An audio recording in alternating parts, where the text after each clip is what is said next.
seminari, alle nozze, non so cose da mai capisci ragazzi, mai davano andiamo ad all'università. Canoni, poi amo, pesano tanto, dobbiamo fare.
Inezinenezi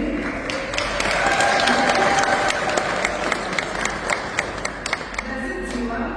adapita chifukwa chinakudalira mwachifundo pamene amabadira kalasi adapitiriza 40 days mauleni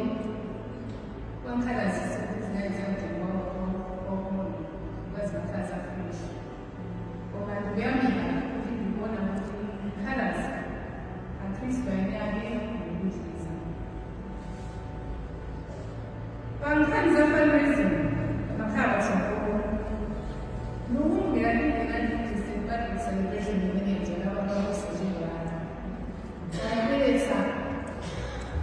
makula ili ndinani kuyapa kujani nawochako ndafusa zonse zinochanoka lakini ndalipoti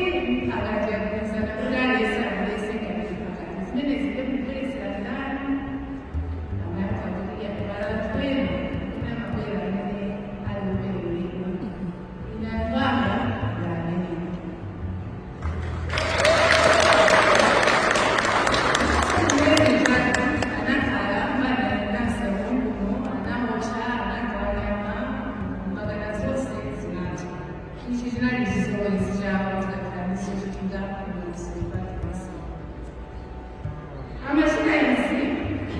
Ndimtima ndimtima waservice ndizambiri ngenandikantoina sokachimamapama chifukwana muntu wachifundo wachikonde pamwaja nalipi mtuoyera mungatsalii ndimosowa titengere maphunziro akuwalandira ntchito zinazokapapira achilima achoka kuti ife tikule achilima achoka kuti akhale chitsanzo kwa ife cha ukristu wamakono ukristu kupindulira anzathu ndikuthokozani nonse pakuti mukukhala nafe mlengo wawo ine ndingaona ngati kufa ndimayidziwa mayi sindikayidziwa monga madzina langa amanyana chisoni chosayamba koma achilima chisoni chathu sawachifuna ngati sititenga maphunziro paimfa yawo tisaope tisatope tisafowope titenge pongale kupingo kudziko ndi kuntchito zathu zosiyanasiyana achilima ndikudziwa kuti mukutimva ndiponso mukutinenera komanso mukutimenyerera mmene muli ndikuthokozeni chifukwa munali mphatso yopasakaso mphatso yobwera pamodzi pamoyo wa munthu mphatso yatonse yochokera kwa Mulungu ine ndipitiriza kupemphererani komanso akupemphani ngati nkhoso yathu kumwambako ife tipitiriza kulemekezani pakupempherani misa